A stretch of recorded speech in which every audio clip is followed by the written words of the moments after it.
சங்கீதங்களின் புஸ்தகம் 9ஆம் சங்கீதம் 10ஆம் வசனம். இன்னும் ஒருத்தவங்க ஏசியா 55ஆம் அதிகாரம் 6ஆம் வசனம்.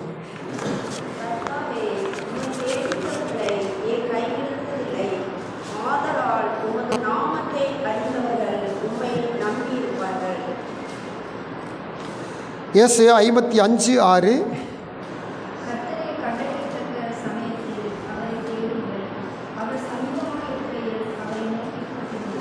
ஆமென். கண்களை மூடி ஜெபிக்கலாம். எங்கள் அன்பின் பரலோக பிதாவையும் கோடி ஸ்தோத்திரம்ப்பா. மகிமையின் ராஜாவே, நீங்கள் கொடுத்த அந்த புதிய நாளிலும் ஆண்டு சமூகத்தில் 9ஆம் சங்கீதம் 10ஆம் வசனத்தை நாங்கள் இன்னுமாய் ஒரு தியானிப்படி எங்களுக்கு பாக்கி இருந்திருக்கா நன்றி. இந்த வார்த்தையில் இருக்கிற தேடுகளை கைவிடாத கர்த்தர் என்ற வார்த்தையின் அடிப்படையில் நாங்கள் உம்முடைய சமூகத்தில் உம்மை தேடி வந்திருக்கிறோம். கைவிடாத கர்த்தர் இந்த நாள் எங்களோடு பேசும் இடைப்படும். துதிகனமைக்கு பாத்திர நல்ல ஆண்டவர், இந்த வார்த்தையின் மூலம் நீ பேசும் ஆண்டவரை. வசனத்தை கேட்கிற முடிய பிள்ளைகளை வசனத்தை சொல்ல முடிய அடிமை பலப்படுத்தும். எங்கள் வாழ்நாள் முழுவதும் இது பிரயோஜனமாக இருக்கட்டும். இந்த வார்த்தை எங்கெல்லாம் புறப்பட்டு செல்கிறதோ அங்கெல்லாம் அநேகரை கர்த்தாவே கிறிஸ்துவுகளை நடத்தி கைவிடாத கர்த்தர் கடைசி மட்டும் காத்து நடத்தும்படியாக மீட்பர் இயேசுவின் நாமத்தில் விடுகிறோம். ஜெபங்கள் நல்ல பிதாவே, ஆமென். ஹல்லேலூயா. கர்த்தருடைய நாமம் மகிமைப்படுவதாக. தேவ சமூகத்தில் ஆண்டவருடைய பிள்ளைகள் நாம இந்த 9ஆம் சங்கீதத்தில் 10ஆம் வசனத்தின் வார்த்தையை வாசித்து வருகிறோம். கர்த்தாவே மை தேடுகிறவர்களை நீர் கைவிடுகிறது இல்லை, தேடுகிறவர்களை கைவிடாத கர்த்தர். இந்த வார்த்தையின் அடிப்படையில் பார்க்கும்போது கடந்த வாரத்தில் உணவை தேடி போனவர்கள் அவர்கள் கர்த்தரை கண்டுபிடித்தார்கள், அவர்கள் கைவிடப்படாமல் காக்கப்பட்டார்கள். சுகத்தை தேடி போனவர்கள் அவர்கள் சுகத்தை பெற்றுக்கொண்டார்கள், கர்த்தரை பிடித்து கொண்டார்கள், கைவிடப்படவில்லைன்னு சொல்லி நம்ம வேதவசனத்தில் சில காரியங்களை குறித்து தியானித்தோம். தொடர்ந்து இந்த 2வது வாரத்தில் கூட ஆண்டுடைய சமூகத்தில் ஆண்டுடைய வார்த்தை சொல்கிறது, இந்த கர்த்தரை தேடுகிறவர்கள் கைவிடப்பட்டது இல்லை. இந்த கர்த்தரை தேடுகிறவர்கள் கைவிடப்பட்டது இல்லை. இந்த வார்த்தையின் அடிப்படையில் பார்த்தீங்கன்னா நம்ம வாசித்த ஏசியா 55:6 சொல்லுது, கர்த்தரை கண்டடையத்தக்க சமயத்தில் அவரை தேடுங்கள். அப்போது இந்த கர்த்தரை நிச்சயமா குறிப்பிட்ட ஒரு சமயம், அந்த சமயத்தில் தேடி வரணும். அப்படி தேடி வரும்போது கர்த்தரை நம்ம என்ன செஞ்சோம்னா கண்டுபிடிச்சிடலாம். அப்படி கண்டுபிடிச்சோம்னா இவர் கைவிட மாட்டார். இன்றைக்கி இந்த 9ஆம் சங்கீதம் 10ஆம் வசனத்துடைய அடிப்படை வார்த்தையாக ஏசியா 55:6 நம்ம எடுத்து தியானிக்கிறோம். அதாவது கர்த்தரை கண்டு அடையத்தக்க சமயம், அது என்ன சமயம் என்பதை கண்டுபிடிச்சு அந்த ஒவ்வொரு சமயத்தின்படி நாம் கர்த்தரை தேட போகிறோம், தேடி நம்ம நன்மையை பெற்றுக்கொள்ள போகிறோம். அல்லேலூயா. கர்த்தருக்கு ஸ்தோத்திரம். இப்போ வேத வசனத்தில் ஆண்டவராய் தேவன் இந்த பூமியில் முத படைத்த மனுஷியோடு உலாவின ஒரு நேரத்தை சொல்லுங்க. அப்போ குளிர்ச்சியான வேளையிலே கர்த்தர் இந்த பூமியில் ஏதேன் தோட்டத்தில் என்ன செய்கிறான், உலாவினா. அந்த குளிர்ச்சியான வேலை, கோடை காலத்திலும் கூட நமக்கு குளிர்ச்சியாக இருக்கிற வேலை எந்த வேலை? கோடை காலத்து கூட ஒரு வேலை குளிர்ச்சியாக இருக்கும். அது என்ன வேலை? காலை வேலை. அப்போது நீதிமொழியின் புஸ்தகம் 8ஆம் அதிகாரம் 17ஆம் வசனம் சொல்லுகிறது, நீதிமொழிகள் 8:17,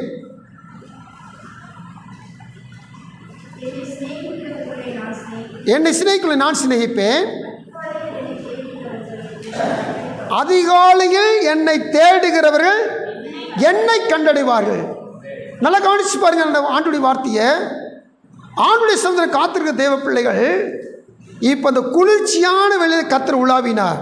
அப்போ இந்த கிருபை பொருந்தின வேலை என்ன வேலைன்னு சொன்னீங்கன்னா இந்த அதிகாலை வேலை, காலை பொழுது. ஆண்டவருக்கு ரொம்ப பிடிச்சமான ஒரு வேலை, நேரம், சமயம் அதிகாலை. இந்த தேவனை நாம் தேடி போகிற பொழுது நாம் கைவிடப்படாமல் காக்கப்பட காலையை கர்த்தரை தேட வேண்டும். கர்த்தருக்கு ஸ்தோத்திரம். நம்ம எல்லாருக்குமே விருப்பமாக நல்லா தூக்கத்தை ரசிக்கிற நேரமே காலை பொழுது தான். நாம் என்னதான் இருந்தாலும் ஆண்டவருக்கு பிடிச்ச நேரத்தை, ஆண்டவருக்கு பிடிச்சதை நாம் என்ன செய்யணும், எனக்குன்னு எடுத்துக்கிறவே கூடாது, சுயத்துக்கு அதை பயன்படுத்தவே கூடாது. கர்த்தருக்கு ஸ்தோத்திரம். எல்லாவற்றிலும் கர்த்தர் முதற் பலனை விரும்புகிறவராக இருக்கிறார். அல்லேலூயா. ஒரு வீட்டில் ஒரு ஆடு மாடில் பிறக்கிற பிள்ளையில் சகலவற்றிலும் பார்த்தீங்கன்னா முதல் செடி கொடி மரம் இதில் முதல் பலன் எதுவோ அது கர்த்தருக்கு சொந்தமானது. அதுபோல் ஒரு நாள் பிறந்த மாத்திரத்தில் அந்த அதிகாலை பொழுதும் அது கர்த்தருக்கு சொந்தமானது. இந்த சொந்தமான பொழுதை நாம் கர்த்தருடைய சமயத்தில் காத்திருக்கணும், கர்த்தருக்கு பயன்படுத்த வேண்டும். இதை கர்த்தராய் விரும்புகிறவராக இருக்கிறார். அதான் சொன்னார், அதிகாலையில் என்னை தேடுகிறவர்கள் என்னை கண்டடைவார்கள். அப்போ அதிகாலையில் தேடும்போது கர்த்தர் நிச்சயமாய் அவர் வெளிப்படுவார், நாம் கைவிடப்படுவது இல்லை.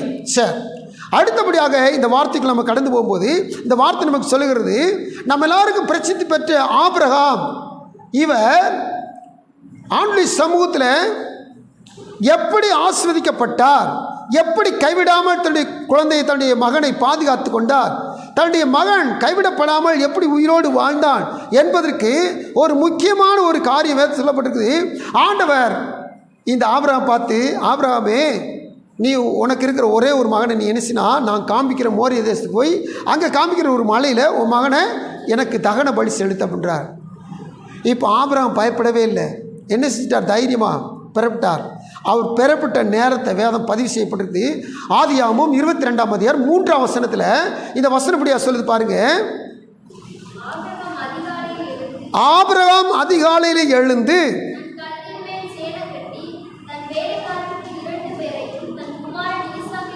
சரி, இந்த வசனம் தொடர்ந்து போயிட்டே இருக்குதெல்லாம் நம்ம தியானிச்ச வசனம். இப்போ நம்ம முக்கியமாக எடுத்துக்கிற ஒரே ஒரு சொல், ஒரு வார்த்தைன்னு சொல்லி கேட்டிங்கன்னா காலை, அதிகாலை. இந்த ஆபிரகாம் தேவனை தேட முற்பட்ட பொழுது என்ன பொழுது சொல்லி கேட்டிங்கன்னா அதிகாலை பொழுது. 22:3 சம்பவங்கள் நடந்துக்கிட்டே போகிறது. கட்டி வச்சு மகனை பலிபீடத்தில் வச்சு மகனை குத்த போகிறான். அப்போ ஆண்டவர் சொல்லிட்டாரு, வேண்டாம் இப்போ நீ எனக்கு பயப்பட அறிந்திருக்குன்னு சொல்லிட்டு ஆண்டவர் இப்போ 13ஆம் வசனத்தில் பேசுகிறார். 3ஆம் வசனத்தில் இவன் அதிகாலையில் புறப்பட்டான். 13ஆம் வசனத்தில் ஆண்டவர் இடைப்படுகிற காரியத்தை பாருங்க. ஏறெடுத்து பார்த்தபோது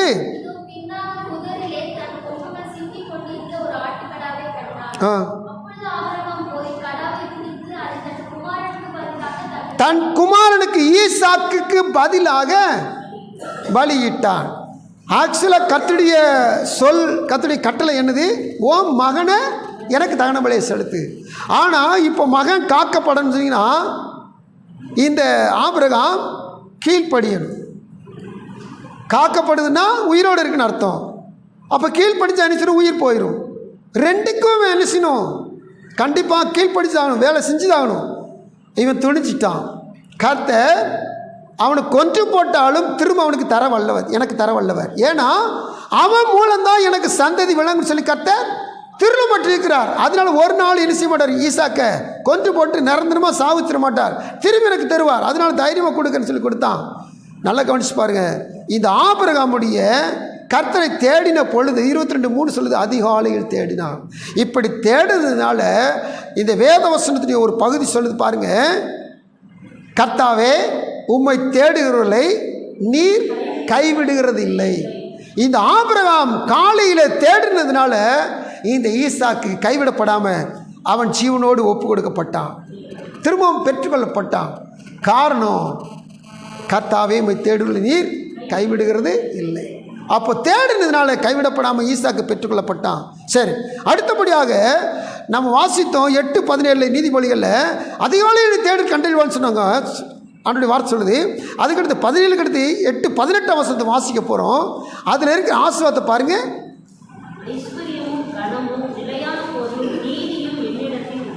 அப்போ நீதிமொழிகள் 8:17 தேடுங்க கண்டறிஞ்சு சொன்னாங்க. கண்டடைஞ்சா இந்த கர்த்தரை கண்டடைஞ்சா என்ன நடக்கும் அப்படின்னு சொல்லி கேட்டிங்கன்னா, ஐஸ்வர்யம், கனம், நிலையான பொருள், நீதி, இது யார்கிட்ட உண்டாம்? ஆண்டவர்கிட்ட உண்டு. இது அனைத்தும் ஆண்டவர்கிட்ட இருக்கனால இந்த ஆண்டவர் நமக்கு தந்தரில் வல்லவராக இருக்கிறார்.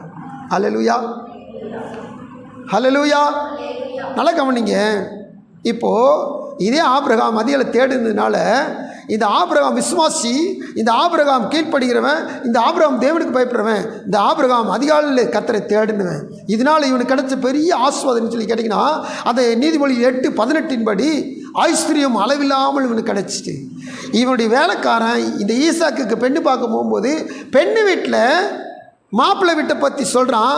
அப்படி சொல்கிற ஒரு வார்த்தையை ஆதியாகமம் 24:35 வாசிக்கிறோம். அந்த வார்த்தையை நீங்கள் வாசிங்க. கர்த்தர் என் எஜமான், அதாவது ஆபிரகாமை கர்த்தர் மிகவும் ஆசீர்வதித்திருக்கிறார். அவர் ஆபிரகாம் சீமானாயிருக்கிறார். முதல் ஆசிரியர் ஆடு மாடுகள், வெள்ளி, பொன், வேலைக்காரர், வேலைக்காரிகள், ஒட்டகங்கள், கழுதைகள், 7 விதமான ஆசீர்வாதங்களை, அதாவது பரிபூர்ணமான ஆசீர்வாதங்களை சீமான ஆக்கி வச்சிருக்கிறார் கொடுத்து.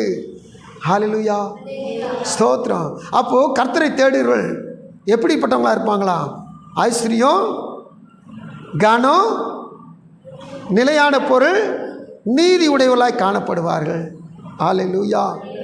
அப்போ தேவ சமூகத்தில் ஆபிரகாம் அதிகாலை தேடினால அவனுக்கு இந்த அனைத்து ஆசீர்வாதங்களும் பெற்றுக்கொண்டான். அவன் மகனையும் கைவிடாமல் பெற்றுக்கொண்டான். சரி, அடுத்து பழைய ஏற்பாட்டில் இன்னொரு பகுதியில் அதிகாலையில் தேடுதலை குறித்து நம்ம வாசிக்க போகிறோம். அது யாருன்னு சொல்லி கேட்டிங்கன்னா, அருமையான அன்னாள் குடும்பத்தார். ஆமென், கர்த்தருக்கு ஸ்தோத்திரம். அன்னாளை குறித்து நீங்கள் வேதத்தில் வாசிக்கும் போது அன்னாள் பொருத்தனை பண்ணினான்னு பார்க்குறோம், அன்னாள் விண்ணப்பம் செய்தான்னு பார்க்குறோம், இருதயத்தை ஊற்றி ஜெபித்தான்னு பார்க்குறோம். அவள் தேவ சமூகத்தில் வாயில் வெளியே வார்த்தை வராமல் முணுமுணுத்து தேவனோட பொருத்தனையோடு ஜெபித்தா, ஜெபம் பண்ணினான்னு சொல்லி பார்க்குறோம். இத்தனை நம்ம தியானிச்சிருக்கோம், மாறி மாறி தியானிச்சிருக்கோம், அடிக்கடி தியானிச்சிருக்கோம். ஆனால் இந்த அன்னாள் குடும்பம் அதிகாலையில் எழுந்து கர்த்தரை தொழுது கொண்ட ஒரு காரியத்தை நாம் கண்டுக்கிறாமல் போயிட்டே இருப்போம். கர்த்தருக்கு ஸ்தோத்திரம். நல்லா கவனிச்சு கேளுங்க. நீங்கள் ஜெபிக்கிறது சரி, நீங்கள் தேவனை தேடுறது சரி, தேவனுடைய சமூகத்தில் நீங்கள் பொருத்தனை பண்ணுறது சரி, நீங்கள் தேவனுடைய சமூகத்தில் இருதயத்தை ஊற்றி ஆண்டு மன்றாடுவது சரி. ஆனால் இதிலும் அதிக மேன்மையாக நீங்கள் கர்த்தருக்கு பிரியமானது அதிகாலை பொழுதில் அவரை தொழுது கொண்டீர்களானால் கர்த்தர் உங்கள் வாழ்வில் பலத்த மாற்றங்களை செய்ய வல்லவராயிருக்கிறார். 1 சாமுவேல் புஸ்தகம் 1ஆம் அதிகாரம் 19ஆம் வசனத்தை வாசித்து பாருங்க. அந்த வசனம் இப்படி சொல்லுது. யாரு அவர்கள்? முதல் நாள் செபிச்சது யாரு? அண்ணா செபிச்சா. ஆனால் அந்த ஜெபத்தில் எல்கானா பங்கு பெற்றானா இல்லையா? இல்லை. ஆனால் மறுநாள் கர்த்தரை தொழுது கொள்கிற பொழுது இவள் ஒருவருடைய முதல் நாள் ஜெபம், மறுநாள் குடும்பத்தார் யாரும் சேர்ந்து தொழுது கொள்கிற தொழுகை. அதாவது இந்த வார்த்தை போட்டு பணிந்துன்னு சொல்லி ஒரு வார்த்தை போட்டு பார்த்தீங்களா? கர்த்தரை பணிந்து கொண்டு பார்த்தீங்களா? இது நீங்கள் ஆங்கிலத்தில் போய் பார்த்தீங்கன்னா இங்கிலீஷில் வொர்ஷிப்னு போட்டிருக்கோம். வொர்ஷிப்னா தொழுது கொள்ளுதல். ஹல்லேலூயா. அப்போ தேவ சமூகத்தில் காத்திருக்க தேவ பிள்ளைகள் அதிகாலையில் எழுந்து இப்போ சடசட நினைச்சல வீட்டுக்கு போகலை, சரி பிரயாணப்படும் சொல்லி போல, இவங்க என்ன செஞ்சாங்கன்னா கர்த்தரை தொழுது கொண்டார்கள். ஹல்லேலூயா. இந்த தொழுது கொண்ட தொழுகை பார்த்தீங்கன்னா இந்த வசனம் முடியும் போதே ஒரு பெரிய அங்கீகாரம் கிடைக்குது. என்ன அங்கீகாரம்? கடைசியில் வாசித்து பாருங்க. கர்த்தர் அன்னாளை நினைத்தருளினார். நான் திரும்பி சொல்றேன் கேளுங்க. நீங்க பொருத்தனையோடு ஜெபம் பண்ணலாம், நீங்க விண்ணப்பம் பண்ணலாம், நீங்க தேவசனத்தில் இருதயத்தை ஊற்றி ஜெபிக்கலாம். ஆனால் இந்த அதிகாலையில் ஜெபிக்கிற ஜெபம் இருக்கு பார்த்தீங்களா, இந்த ஜெபத்தை போல வல்லமை உள்ளது வேறொன்றும் கிடையாது. ஏன் சொன்னீங்கன்னா இது கர்த்தர் கிருபை கொடுக்கிற அதிகாலை பொழுது. இந்த அதிகாலை பொழுது எப்படியாவது தேடிருங்க. நீங்கள் ராத்திரி முழுக்க டிவி பார்த்தாலும் சரி, நீங்கள் ராத்திரி முழுக்க பாடங்களை படித்தாலும் சரி, நீங்கள் ராத்திரி முழுக்க செல்ஃபோனில் நேரத்தை செலவழித்தாலும் சரி, நீங்கள் உங்கள் ஜாப்பில் லேப்டாப்பில் அல்லது வீட்டிலேருந்து வேலை பார்க்குற வேலையில் உங்கள் நேரத்தை செலவழித்தாலும் சரி, நைட் டியூட்டி பார்த்துட்டு வந்தாலும் சரி, ஆனால் காலையில் மட்டும் கர்த்தரை தேடுறதை நீங்கள் விட்டுறாதீங்க. இந்த அதிகாலையில் கர்த்தரை தேடி பாருங்க. தேடுகிறவர்களுக்கு கர்த்தர் நிச்சயமாக எங்களை கைவிடவே மாட்டார். நீங்கள் என்ன காரியத்துக்கு கைவிடப்பட்ட நிலைமையில் கர்த்தரை நோக்கி கூப்பிடுறீங்களோ அந்த காரியத்தில் கர்த்தர் உங்களுக்கு உதவி செய்ய பதில் தர வல்லமையுள்ளவராயிருக்கிறார். ஹல்லேலூயா. இன்னும் ஒரு சகோதரியை குறித்து நம்ம புதிய ஏற்பாட்டில் பார்க்க போகிறோம். அது யாருன்னு சொல்லி கேட்டிங்கன்னா, அதிகாலையில் இருட்டோடு எழுந்து கர்த்தரை அவருடைய சரீரத்தை அடக்கம் பண்ணின சரீரத்தை தேடி போன மகதலேனாள் மரியாள். யோவான் 20ஆம் அதிகாரம் 1ஆம் வசனத்தில் போட்டிருக்குது. இந்த மகதலேனா மரியா என்ன செஞ்சாலாம்?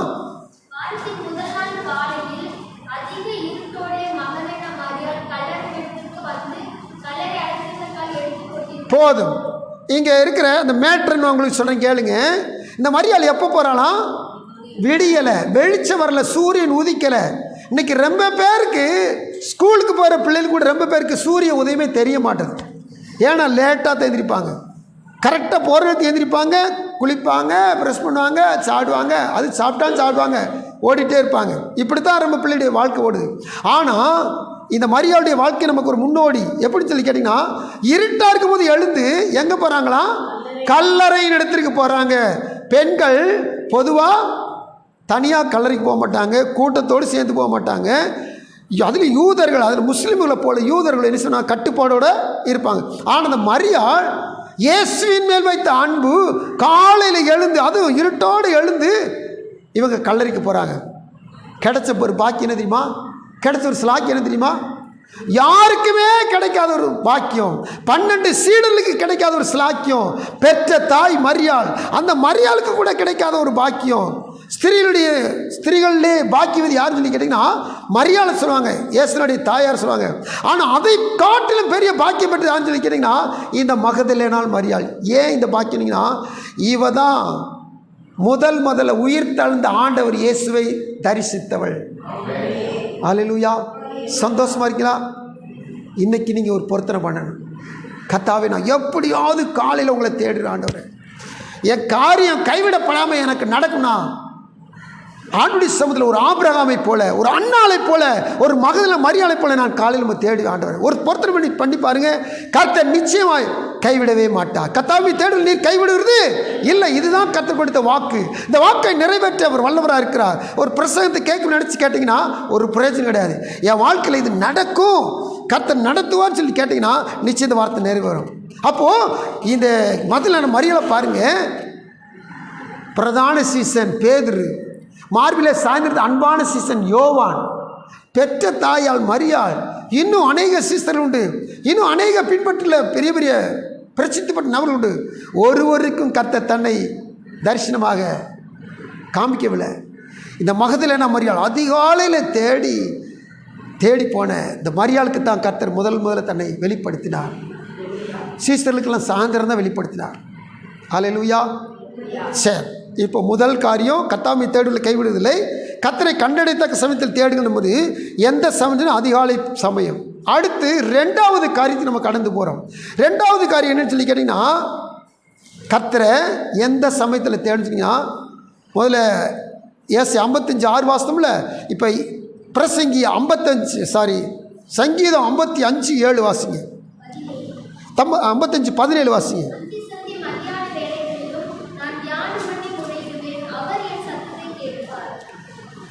நல்லா கவனிச்சு பாருங்க. முதல் அதிகாலை, இப்போது இந்த 55 சங்கீதம் 17 போட்டிருக்குது. அந்தி சந்தி மத்தியான வேளையில். அப்போது ஒரு நாளில் ஒரு முறை அது, அடுத்து இந்த ஒரு நாளில் மும்முறை 3 முறை கர்த்தரை சமூகத்தில் காத்திருக்கிறவர்கள் கைவிடப்படுவதில்லை. கர்த்தரை கண்டடைத்தக்க சமயம் தேடுனா இப்போது காலையிலும் நண்பகலிலும் மாலையிலும். இதை பைபிளில் சொல்லுது அந்தி சந்தி மத்தியானம். அப்போ ஆங்கிலத்தில் போய் பார்த்தீங்கன்னா evening and morning at noon ஓட்டிருக்கும். அப்போது நல்லா கவனிச்சு பாருங்கள். அந்தி, அப்புறம் சந்தி, மத்தியானம். தேவசபையில் காத்திருக்கிற தேவ பிள்ளைகள் இதை வேதத்தின் அடிப்படையில் ஒரு நாள் எப்போ தொடங்கும் சொல்லி கேட்டிங்கன்னா மாலை பொழுது தான் தொடங்கும். வேதத்தின் அடிப்படையில் யூதர்கள் இன்ன வரைக்கும் அப்படி தான் கொண்டாடிட்டு வர்றாங்க. ஏன் அப்படி கொண்டாடுறாங்க அப்படின்னு சொல்லி கேட்டிங்கன்னா, பைபிள் 1ஆம் அதிகாரத்தில் என்ன போட்டிருக்கீங்கன்னா, சாயங்காலமும் விடியற்காலமுமாகி முதலாம் நாளாயிற்று, அடுத்து சாயங்காலம் விடியற்காலமாகி 2ஆம் நாளாயிற்று. அப்போ ஒரு நாள் எப்போ தொடங்குது? ஐரோப்பியர்களுக்கு ஒரு நாள் எப்போ தொடங்கும்? மிட் நைட்டில் தொடங்கும். இன்ன வரைக்கும் நம்ம அதான் நினச்சிக்கிட்டு இருக்கோம், அதான் கொண்டாடிக்கிட்டு இருக்கோம். மிட் நைட் வந்தால் தான் நம்ம ஈவர் பிறந்து கொண்டாடுறோம். ஆனால் யூதர்களுக்கு ஒரு நாள் எப்போ தொடங்கினா சாயந்தரம் 6 மணியோடு இந்த நாள் முடிஞ்சிடும். இன்றைக்கி ஞாயிற்றுக்கிழமை சாயந்தரத்தில் 6 மணியே முடிஞ்சிடும். சாயந்தரம் 6:01 ஆகிட்டுனா அது திங்கள் கிழமை தொடங்கிடும் யூதர்களுக்கு. இதுதான் யூதர் முடியும். அதான் வசனம் சொல்லுது அந்தி சந்தி மத்தியானம். அப்படின்னா சாயந்தரம் தான் முதல் வேலை, அப்புறம் காலை, அடுத்து பகல். அல்லேலூயா. இதன்படி ஒவ்வொரு மனுஷனும் ஒவ்வொரு நாளும் 3 முறை ஒரு யூதன் தேவனை தேட வேண்டும். இதை தடையில்லாமல் தவறாமல் கடைபிடித்த மனுஷன் ஒரே ஒரு நல்ல ஒரு பெயர் பெற்ற மனுஷன் சொல்லுங்க, தானியேல். அல்லேலூயா. இந்த தானியேலுக்கு விரோதமாக சட்டமே இயற்றப்பட்டுச்சு. தானியேலுக்கு விரோதமாக ஒரு மனுஷனுக்கு விரோதமாக தேசத்தில் ஒரு பெரிய சட்டத்தை இட்டாங்க. என்னன்னு சொல்லி கேட்டிங்கன்னா, ராஜாவத்தான் கும்பிடணும், மற்ற யாரையும் கும்பிடக்கூடாது. அப்படின்னா தானியல் மாட்டிக்கிறான். தானியலை சிங்கத்தின் கவியில் போட்டு அவனை சாகடிச்சிடலாம். இந்த தானியல் அடிமையாக வந்தவன் இவன் உயர்த்தி வைக்கவே கூடாது, இவனை கொன்று போடணும், இவனை கீழே தள்ளணும்னு சொல்லி ஒரே ஒரு திட்டத்தில் இவனுக்காண்டி சட்டத்தை போட்டாங்க. ஆனால் பாருங்க, வசனம் சொல்லுது, கர்த்தாவை தேடுவதில்லை நீர் கைவிடுகிறது இல்லை.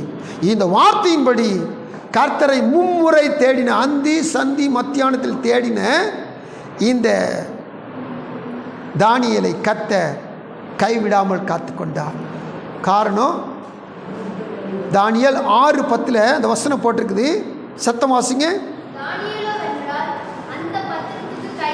அந்த பத்திரத்துக்கு கையெழுத்து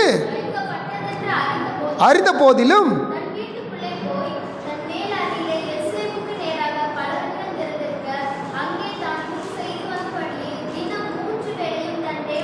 தினம் 3 வேளையும்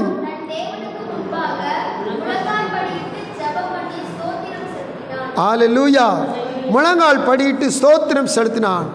ஆண்டு சமூகத்தில் 3 வேளையும், சாயந்தரம், காலையில், மத்தியானம் 3 வேளையும் எப்போயும் ஜெபிக்கிற ஜெபத்தை விடவே இல்லை. அப்போ தேவசனம் காத்துக்கிற தேவ பிள்ளைகள், நாம் ஜெபிக்கிற ஜெபத்தை ஒரே டயத்தில் ஜெபிக்கிற ஜெபமாக இருக்கிறத இப்போ என்ன தானியில் பார்த்து மனுஷனா 3ஆக பிரிச்சுக்கலாம். எப்போ சாயங்காலம், காலையில், மதியம் 3ஆக பிரித்து 3 வேளையும் ஜெபிக்கலாம். சரி, கர்த்தருக்கு ஸ்தோத்திரம். இங்கே வசனத்தை பாருங்கள், 6:22 பாருங்கள்.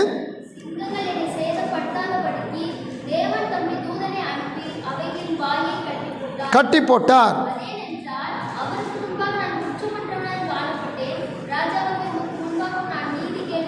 கர்த்தருக்கு ஸ்தோத்திரம். இங்கே இருக்கிற வசனம் பாதுகாப்பை குறித்து விளம்புகிறது.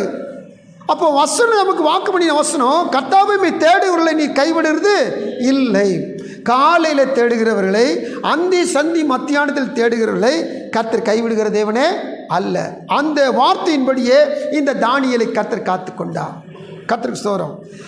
முதல் காரியம் அதிகாலை, 2வது காரியம் அந்தி சந்தி மத்தியானம், அடுத்து 3வது ஒரு காரியத்தை பார்த்து நம்ம ஜெபிக்க போகிறோம். அது என்னன்னு சொல்லி கேட்டிங்கன்னா, 34ஆம் சங்கீதம் 1ஆம் வசனம். கர்த்தரை நான் எக்காலத்தும் ஸ்தோத்திரிப்பேன். இந்த வார்த்தை கவனிச்சு பாருங்க. இப்போ கர்த்தரை எப்போ தேடணும்னு சொல்லி போட்டிருக்குது.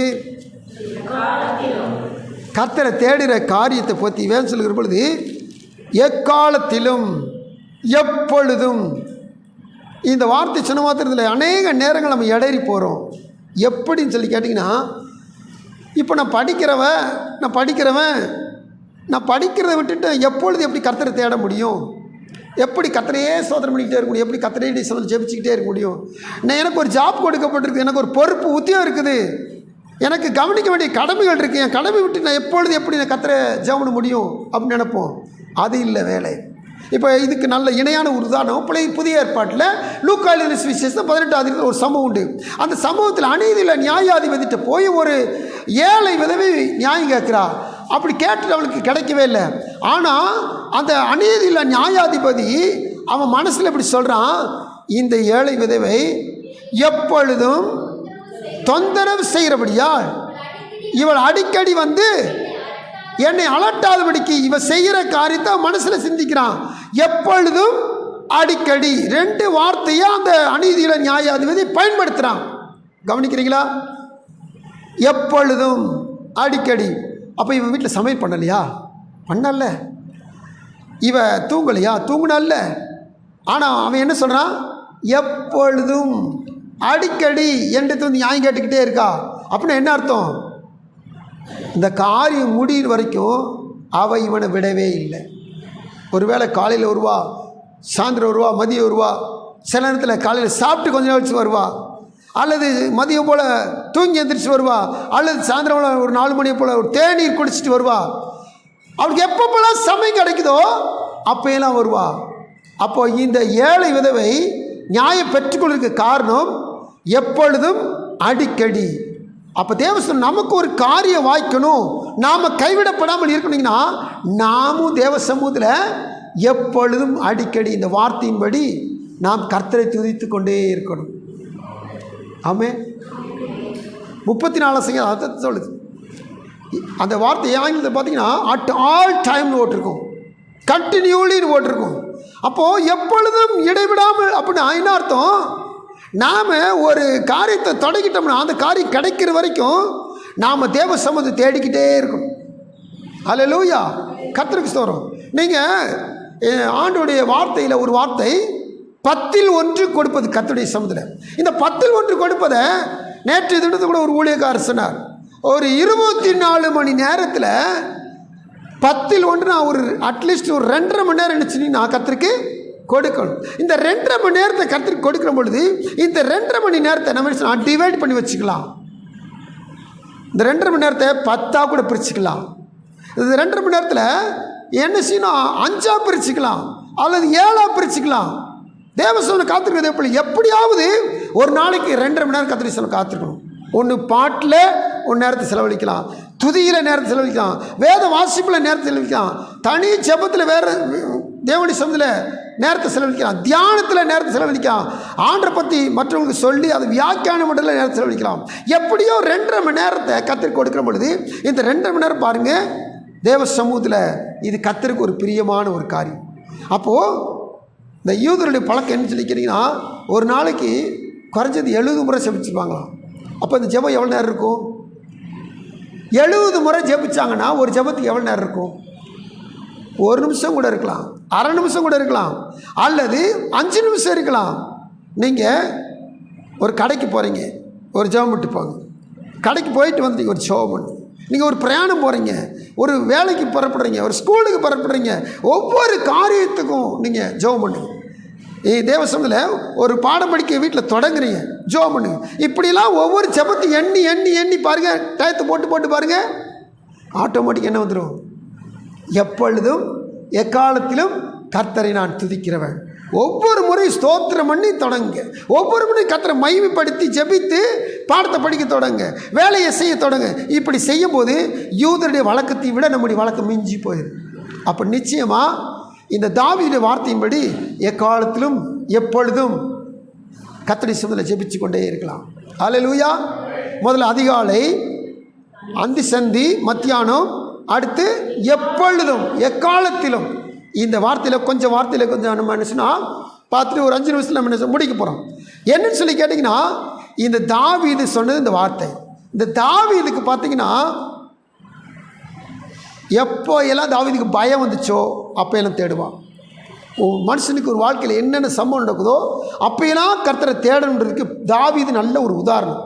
பயம் வர நேரத்தில் கர்த்தரை தேடுவான், அதுக்கடுத்து ஆபத்து வர நேரத்தில் கர்த்தரை தேடுவான், அதுக்கடுத்து யுத்தம் வர நேரத்தில் கர்த்தரை தேடுவான், அதுக்கடுத்து பார்த்தீங்கன்னா இந்த தாவீது இளைப்பாறுகிற காலகட்டத்திலும் கர்த்தரை தேடுவான், நல்லா இருக்கிற போது கர்த்தரை தேடுவான், துக்கப்படுற நேரத்திலும் கர்த்தரை தேடுவான்.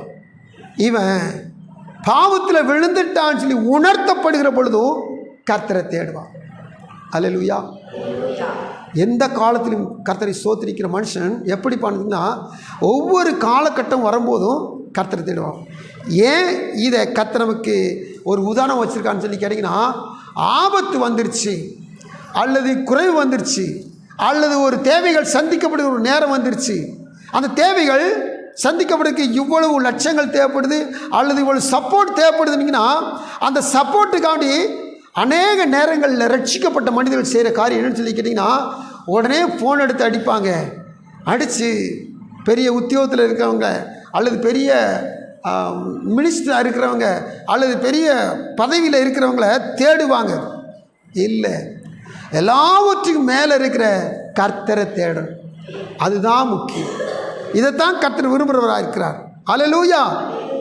தேவ சமுத்திர காத்திருக்க தேவ பிள்ளைகள், இந்த தாவீது பெலிஸ்தேர் தேசத்தில் இருக்கும்போது தன்னுடைய குடும்பத்தை எல்லாம் விட்டுட்டு தன்னுடைய சக சிப்பாய்களோடு கூட யுத்தத்துக்கு வர்றதுக்கு போயிட்டு திரும்பி வர்றான். அப்படி திரும்பி வரும்போது மனைவி பிள்ளைகளை அமலேக்கியர் பிடிச்சிட்டு போயிட்டாங்க, அந்த பட்டணத்தை சுட்டெரிச்சிட்டாங்க.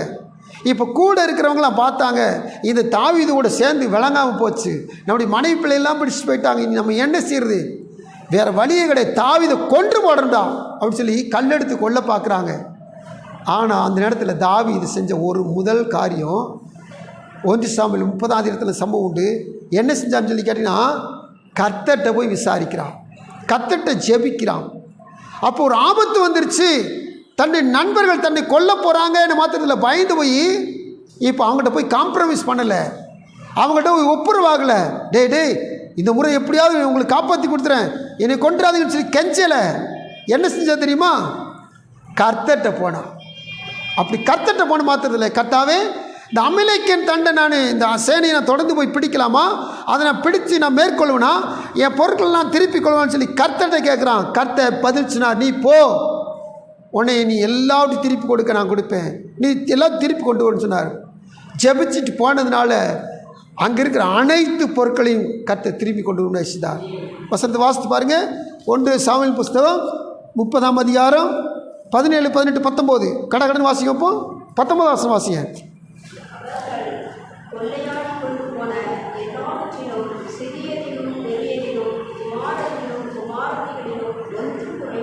ஒன்றும் குறைவுபடாமல்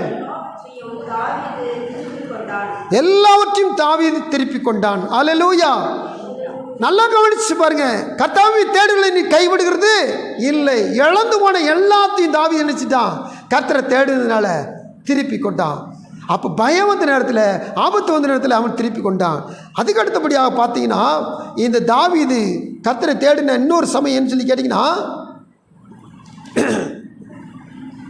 சங்கீதம் 42:8 வாசித்து பாருங்க. சீக்கிரம் வாசிங்க. சங்கீதம் 42:8.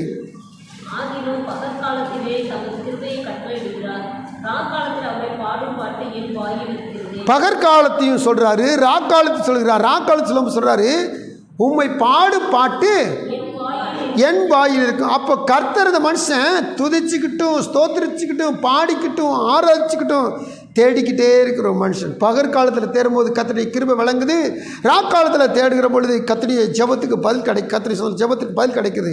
இந்த மனுஷன் எப்பவும் தேடுவார் என்பதற்கு இவனுடைய வாயின் வார்த்தைகள், இவனுடைய பாடலே உதாரணம். எப்பொழுது தேடுவார். சரி, இதனால் இந்த மனுஷன் காப்பாற்றப்பட்டான், கைவிடப்படாமல் இருந்தான். அடுத்தபடியாக ஒரு யுத்தம் வருது, பெலிஸ்தர் மேலே ஒரு யுத்தம் வருது. பெலிஸ்தரை தேடி வந்து தாவீதை கொல்லன்னு சொல்லி வர்றாங்க, யுத்தத்துக்கு வர்றாங்க. உடனே வந்த மாத்திரத்தில் தாவீது படபட நீச்சல சிப்பாய்களை கூப்பிட்டுட்டு, படையை கூப்பிட்டுட்டு யுத்தத்துக்கு போகலை.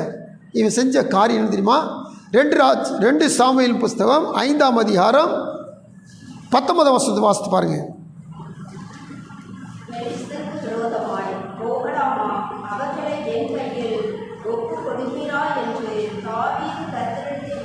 கர்த்தருக்கு ஸ்தோத்திரம். நல்லா கவனிச்சு பாருங்க. ஆண்டவரே, என்கிட்ட தாளந்து இருக்கு, நான் கோலியாத்தவே கொண்டு போட்டவன், நான் பெலிஸ்தர் படையை வென்று போட்டவன், நான் போய் யுத்தத்துக்கு போகிறேன்னு சொல்லி சொல்லாமலாம் போல. என்னதான் இருந்தாலும் தாவீது தன்னுடைய சுயத்தையோ தன்னுடைய மாம்சத்தையோ தன்னுடைய பலத்தையோ தன்னுடைய தாளந்தையோ நம்பவில்லை. அவன் கர்த்தரை தான் நம்பியிருந்தான். அதனால தான் அவசரம் சொல்லுது, கர்த்தர்கிட்ட கேட்குறான், இந்த பெலிஸ்தர் படையை போகலாமான்னு ஜெயிக்கலாமான்னு. ஆண்டவர் பதில் சொல்றார் பாருங்க, போ. அல்லேலூயா. கர்த்தர் கைவிடாதவர். பெலிஸ்தரை பாதுகாத்து அந்த சேனையை முறியடிக்க இந்த தாவீதுக்கு கிருபை செய்தார். சரி, இப்போ ஆபத்து, பயம், இடுக்கம், நெருக்கம், பல விதமான பாவ சூழ்நிலையோடு ஜெபிக்கிறோன்னு சொல்லி பார்த்தோம். கடைசியில் இளைப்பாறுகிற நேரத்திலும், அதாவது ரெஸ்ட் எடுக்கிற நேரத்திலும் இந்த தாவீது கர்த்தரை தேடுஎன்பது பார்க்குவோம். அதாவது எக்காலத்திலும் தலைப்பின் அடிப்படையில் பார்த்துட்டு வரோம். அப்போது இந்த தாவீது பாருங்கள், எல்லாரும் இன்னைக்கு வேலை முடிஞ்சிட்டு உடனே நினச்சிடுவோம், ரெஸ்ட் எடுப்போம், இளைப்பாறுதல் வந்துருச்சு, ரெஸ்ட் எடுப்போம் அப்படின்னு எடுப்பாங்க. இல்லை, அந்த இளைப்பாறுதலிலும் கூட கர்த்தரை தேடலாமே காணப்படும். 2 சாமுவேல் 7:1 வாசிங்க.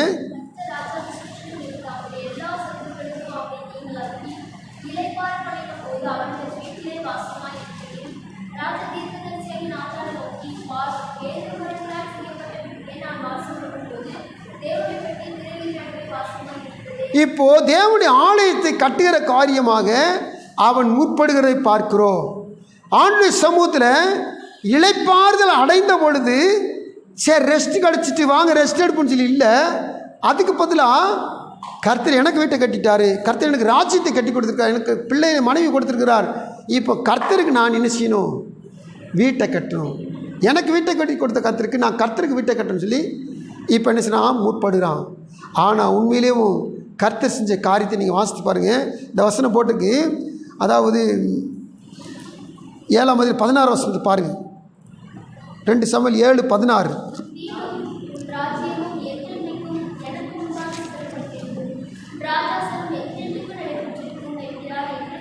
கர்த்தருடைய சமூகத்தில் இளைப்பாறுதல நேரத்தினுடைய கர்த்தரை தேடினபடினால் கர்த்தர் அவனுக்கு நித்தியத்துக்குரிய ஆசீர்வாதம் வரைக்கும் அடுத்தடுத்து சந்ததிக்குரிய ஆசீர்வாதம் அனைத்தையும் அந்த வசனம் சொல்லுகிறார். ஓ வீடு ஓ ராஜ்யம் என்றைக்கும் எனக்கும்பாக ஸ்திரப்பட்டிருக்கும், உன் ராஜாசனம் என்றென்றைக்கும் நிலை பெற்றிருக்கும் என்கிறார் என்று சொன்னார். அப்போ தேவ சமூகத்தில் யார் ரெஸ்ட் எடுத்துகிட்டு சரி இது வரைக்கும் நான் கர்த்தருக்காக ஓடிட்டோம் இனி இளைப்பாறுவோம் சொல்லி ரெஸ்ட் எடுக்காமல் யார் கர்த்தரை தேடுறாங்களோ, அதாவது எக்காலத்தில் கர்த்தரை தேடுறாங்களோ அவங்களுக்குள்ள ஆசீர்வாதம், அதுக்கு அடுத்து அவங்களுக்குள்ள சந்ததிக்குள்ள ஆசீர்வாதம். இதை எங்கே வாசித்தோம்? 8:18 நீதிமொழியில் வாசித்தோம். பார்த்தீங்களா? நிலையான பொருள் அப்படின்னா அழிவில்லாத பொருள், நித்தியத்துக்குரிய ஆசீர்வாதத்தையும் கர்த்தர் சொன்னா தம்மை தேடுதல் கொடுக்கிறவராக இருக்கிறார். அந்த ஆசீர்வாதத்தை பெற்றுக்கொள்ள நாம் இந்த நாள் தியானித்த வார்த்தையின்படி அதிகாலையில் அந்தி சந்தி மத்தியானத்தில் அடுத்து எக்காலத்திலும் கர்த்தரை தேடுவோம். கர்த்தர் நாள் ஒரு நாளும் கைவிடுகிற தேவனே அல்ல. கண்களை மூடி நம்ம தேவ சமூகத்தில் ஜெபிக்கலாம். எங்கள் அன்பின் பரலோக பிதாவையும் கோடி ஸ்தோத்திரம்ப்பா, மைமீன் ராஜாவே, நீங்கள் கொடுத்த புதிய வாரத்திலும் கர்த்தருடைய சமூகத்தில் கர்த்தாவை தேடும் நீ கைவிடுவது இல்லை என்ற வார்த்தையின் அடிப்படையில் இந்த நாள் கூட நான் உங்களுக்கு தேடி வர கிருபைக்காக ஸ்தோத்திரம். இந்த வார்த்தைகளை கர்த்தர்களோடு பேசுறதுக்காக நன்றி. கண்டடையத்தக்க சமயத்தில் தேட வேண்டும் என்ற வார்த்தையின்படி நாங்கள் இந்த நாளிலே இந்த வார்த்தையை எந்தெந்த சமயத்தில் நாங்கள் உண்மை தேட வேண்டும், அப்படி நாங்கள் கைவிடப்படாமல் இருப்போம் என்பதை கண்டுபிடித்தோம்.